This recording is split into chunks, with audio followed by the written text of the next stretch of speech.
You know the student. They can read a word like a champ, but when it's time to spell it, it's a struggle. It's a super common puzzle in the early grades, and the key to solving it is a skill called encoding.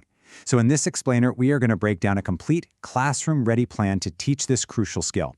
We'll be using a really powerful strategy card and its evidence document, tools you might even have in your curriculum, to give you a clear step-by-step model you can literally use in your classroom tomorrow. All right, let's jump in. So here's our game plan for today. We're going to start with why encoding is so important. Then we'll get into how to plan for student mastery. The real heart of our time will be modeling the core teaching routine. After that, we'll talk about how to support all learners, and we'll wrap up with assessment and your next steps. So, first things first, why are we so focused on encoding, or, spelling? Well, think about it this way. When a kid sees the letters C-A-T and says cat, they're decoding, right? But when they hear the word cat and write down C-A-T, that's encoding. It's the same exact knowledge, just in reverse. They are truly two sides of the same coin, and when you strengthen one, you automatically strengthen the other. This slide just lays it out so perfectly. It's the two-for-one deal of literacy instruction. On the left, you've got decoding, seeing the letters, making the sounds. On the right, encoding, hearing the sounds, writing the letters. Every single time a student practices encoding, they are literally building and reinforcing the exact same brain pathways they need for fluent reading. It's one of the most efficient ways to build a rock-solid foundation. And let's be clear, this isn't about memorizing weekly spelling lists, not at all. This is about teaching our students to be sound detectives. They listen for those tiny, individual sounds in a word, the phonemes, and then they match those sounds to the letters, or letter teams, the graphemes, that represent them.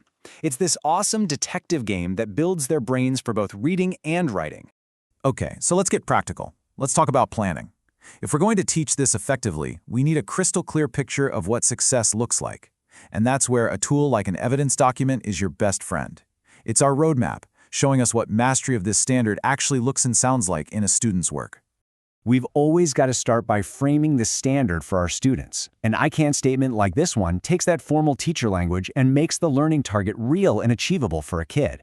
It tells them exactly what they'll be able to do by the time we're done. Now this progression chart, this is an absolute game changer for differentiation. It shows us the whole journey. See, in kindergarten, they're just focused on mastering simple CVC words like top. Then in first grade, they level up to tackle those trickier blends and digraphs and words like this. And by second grade, they're ready for the big leagues, multi-syllable words like tiger. This map lets us meet every single student exactly where they are. The evidence document is also amazing because it helps us predict and prevent common mistakes.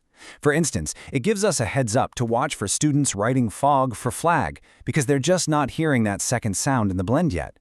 So how do we teach in a way that stops these errors before they start? Well, that's where our explicit, multi-sensory routine comes in. Let's take a look. All right, this is the most important part of the whole lesson, the I do. This is where we as teachers put on our actor hats. We make our internal thinking process totally visible and audible for our students.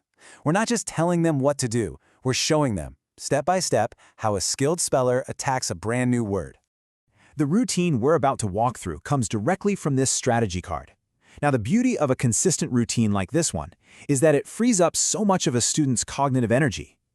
Once they know the steps, they can focus all their brain power on the specific phonics skill we're working on that day. It's a super simple 4-step dance. First, we target a skill. Then, the teacher says a word and the students repeat it. Next, they break apart the sounds and write the letters. And this last step is crucial. They check their work by reading the word back. This really solidifies that connection between spelling and reading. All right, let's bring this to life. Imagine you're right here at my small group table. Here's what you'd hear. Okay, friends, our phonics focus today is consonant blends. My turn first. The word is trip. Your turn. Say trip. See how clear and direct that is? This is all me, the teacher, just setting the stage. And getting a choral response, having every kid say it back, that's non-negotiable. It does two things. One, it's a super quick check to make sure they all heard the word correctly. And two, it activates their auditory processing, getting their brains fired up and ready to listen for sounds. Okay, now watch closely. This is where the magic happens, the think aloud. I'm going to physically tap out the sounds on my fingers as I say them. Watch me tap the sounds in trip. T, r, I, p. 4 sounds. Now I'll write the letters for each of those sounds. T, R, I, P. This simple action makes the invisible process of spelling totally visible and concrete. Okay, after a strong teacher model, we're ready to start gradually releasing that responsibility to our students.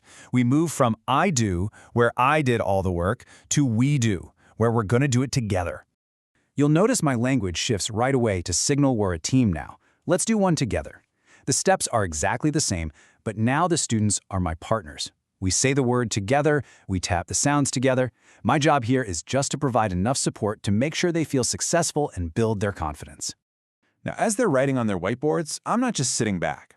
My eyes are everywhere, scanning every single board. I'm looking for things to celebrate and for coaching opportunities. This is my chance to get real-time data and give immediate, targeted feedback right in the moment. And when I see that classic fog for flag error, I can jump on that teachable moment. I'd say something like, wow, I love how you got the first sound and the last sound. Let's work on that middle sound. Watch my mouth as I say the word flag. See what my tongue is doing right there? Let's fix it together. It's all about being supportive and really precise with our feedback. And finally, we're ready for the you do. Now, the ultimate goal is, of course, independence, but partner practice is a fantastic bridge to get there. It gives students a chance to be both the teacher and the learner, which really solidifies their understanding before they have to do it all on their own. Of course, in any classroom, our kids are not all in the same place. Let's be real. The good news is that this routine is beautifully simple to differentiate. We can provide extra support for those who need it and an extra challenge for those who are ready to fly. So for my friend who struggled with flag, I might give them some sound boxes and have them push a chip into a box for each sound they hear. Or maybe I'd give them letter tiles for a flag and have them just focus on putting them in the right order. But for my student who nailed flag easily, I might challenge them to a word ladder. Hey, can you change one letter in flag to make the word flat? Now can you change flat to flit? So after our lesson is done, how do we know if our students have really mastered the standard? That brings us to our last step, assessment. This is what's going to drive our instruction for the very next day. A quick exit ticket, like dictating a simple sentence with our target words, gives us so much information. It's gold. The student on the left is showing us mastery. The student on the right isn't failing. They're giving us a perfect roadmap for what to do next. This data tells me exactly what I need to reteach, making my next lesson way more targeted and effective. Look, teaching and coding is like giving our students the keys to the code of written language. It's a gift that will truly last a lifetime. By using a simple, powerful routine like this, you're not just teaching spelling. You're building confident, capable readers and writers. So as you go back to your classroom, just think about one small step, one thing you can take this week to bring this routine to life for your students. You've got this.